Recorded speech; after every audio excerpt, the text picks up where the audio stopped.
Bismillahirrahmanirrahim. Assalamualaikum warahmatullahi wabarakatuh. Selamat datang di podcast SMP Muhammadiyah Singkil. Anggun dan moral unggul dalam intelektual, pegiat, dan pecintaan prestasi Pasar Singkil, Kecamatan Singkil, Kabupaten Aceh Singkil. Ya sahabat pemirsa, pecinta YouTube SMP Muhammadiyah Singkil, apa kabarnya? Sehat selalu, alhamdulillah. Baik, pada kesempatan yang berbahagia ini kita akan banyak berbicara tentang tahsin. Tahsin yang sangat luar biasa. Tahsin ini perlu memang untuk bagi kita dan pemirsa YouTube. Nah, alhamdulillah pada kali ini kita sudah kedatangan tamu. Ini seorang dai kondang ustadz muda yang lagi pemilihan di Kabupaten Aceh Singkil. Saya pikir tidak ada yang tidak tahu namanya. Siapa beliau? Beliau adalah Ustadz Yasirli SPDI. Langsung saja bagaimana keseruannya, langsung saja kita tanya-tanya. Bismillahirrahmanirrahim. Assalamualaikum warahmatullahi wabarakatuh, Pak Ustaz. Waalaikumsalam warahmatullahi wabarakatuh. Aduh, jangan gue ya, gak sanggup nanti di Ustaz. Apa kabarnya Ustaz? Alhamdulillah sehat, Ustaz. Alhamdulillah. Anak-anak bagaimana Ustaz? Anak alhamdulillah sehat. Alhamdulillah. Sini Ustaz sudah tenang kita. Tadi minumnya nggak ada nampaknya nih Pak kameramen ini, nggak ada. Oh, nggak ada masalah ya. Kopinya tinggal ya Ustaz ya. Aduh, tapi hari ini hati saya masih senang ya Ustaz. Alhamdulillah. Wah, luar biasa Ustaz ya. Cantik. Saya tengok cincinnya bagus juga ini Ustaz. Alhamdulillah, ini hanya menarik siapa-siapa kita Ustaz. Tapi menarik ini Ustaz. Alhamdulillah yang kita hadirkan ini pemirsa penikmat YouTube SMP Muhammadiyah Singkil, ini penting yang namanya tahsin. Ini langsung kita kepada maknanya. Ini tahsin Ustaz. Menurut Ustaz, berapa sepentingkah tahsin itu Ustaz untuk anak-anak yang habis Quran itu Ustaz? Kenapa harus dibangun yang namanya tahsin itu Ustaz? Itu saya Bismillahirrahmanirrahim. Assalamualaikum warahmatullahi wabarakatuh. Waalaikumsalam warahmatullahi. Tapi ini Ustaz, saya minum kopi sebentar. Itu ya. Sedang penonton YouTube SMP Muhammadiyah Singkil yang sangat kami hormati.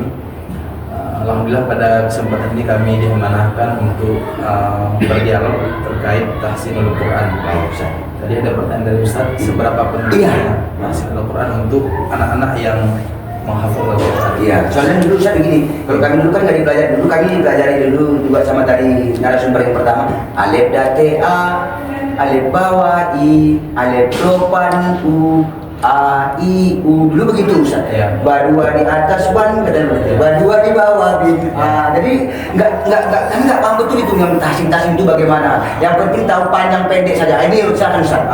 Kalau masa kita dulu Ustaz, mungkin kita sistemnya mengaji masih sistem Baghdadiyah. Baghdadiyah namanya Ustaz ya. Dalam ilmu tahsin itu ya Saudara. Waduh, subhanallah, penikmat untuk dapat ilmu kita. Apa tadi namanya Ustaz?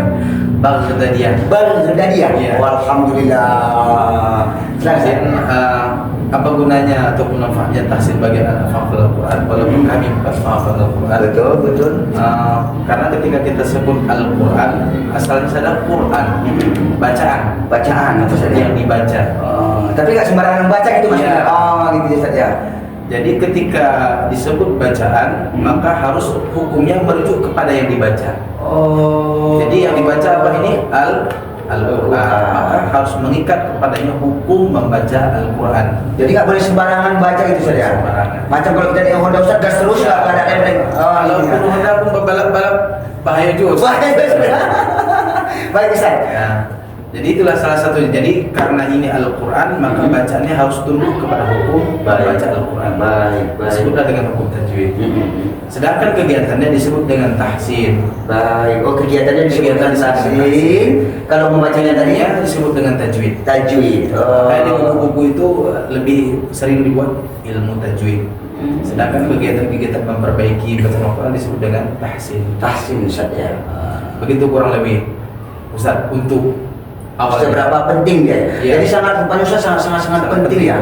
Nah Ustaz, bagaimana misalnya ini kan banyak kelemahan kita kalau diteliti ya.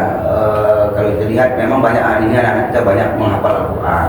Tapi kadang-kadang ketika membaca Al-Quran tapi kita kurang sedap lah mendengarnya. Seperti kopi ini yang kita minum kalau nggak tanpa apa kurang sedap. Ini kira-kira tipsnya Ustaz untuk anak-anak kita ini ke anak khususnya SMP Muhammadiyah kalau ada tahfiz Qurannya. Bagaimana tipsnya Ustaz? Karena orang tua walaupun dia hafal 1 juz misalnya gitu, tapi begitu berkelepotan nih membaca, akhirnya hilang yang 1 juz Ustaz. Tinggal di sepokatnya misalnya.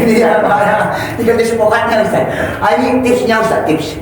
Tapi alhamdulillah kalau di SMP Muhammadiyah saya lihat di samping ada program tahfiz, Baik. dibarengi dengan program tahsin. Baik. Jadi anak-anak di samping menghafal ayat Al-Quran, Baik. saya didampingi dengan perbaikan bacaannya. Oh, begitu saja. Jadi intinya harus perbaikan, Harus memperbaiki bacaan. Itu tips pertama, memperbaiki bacaan. Tips kedua, Ustaz?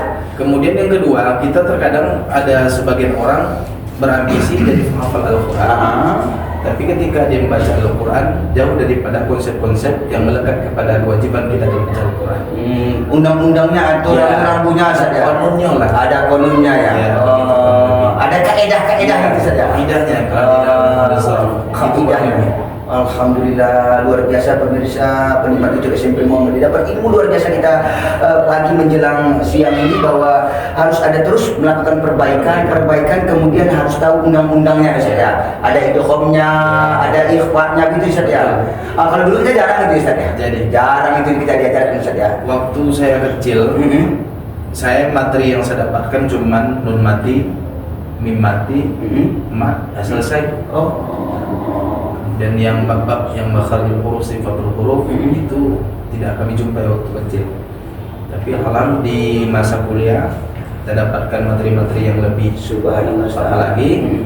Kemudian ternyata waktu kami dulu masuk di BK Prabi, kami usulkan ada program klinik Al-Fatihah. Alhamdulillah direspon dengan baik.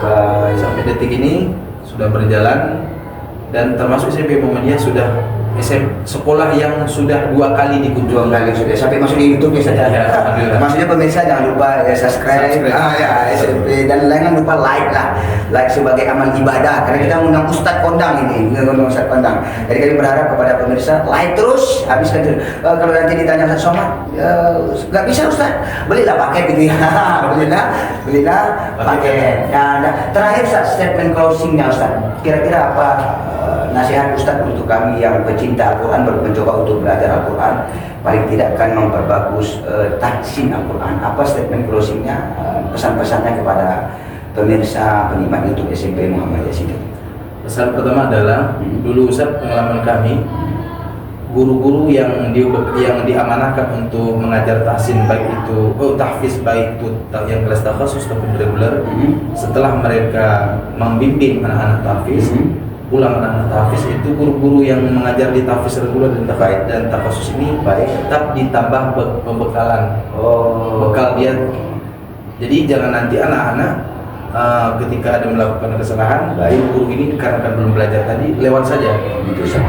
Jadi anak-anak dapat dari guru ini dapat dari orang yang mungkin menjadi mentor dan segala macam. Begitu orang lain. Jadi pesannya pemirsa, tentu harus kita juga ada guru lah pada intinya, yang betul gurunya itu punya paling tidak kalau bahasa kita ada ijazah lah, punya kualitas. Insya Allah nanti tahsinnya akan lebih lama-lama, akan lebih bagus. Dan mudah-mudahan dengan mempelajari tahfiz nanti kita mendapat pahala dan disiapkan surga dan Jannatul Naim kepada pemirsa. Terakhir Ustaz, Assalamualaikum warahmatullahi wabarakatuh. Waalaikumsalam warahmatullahi wabarakatuh.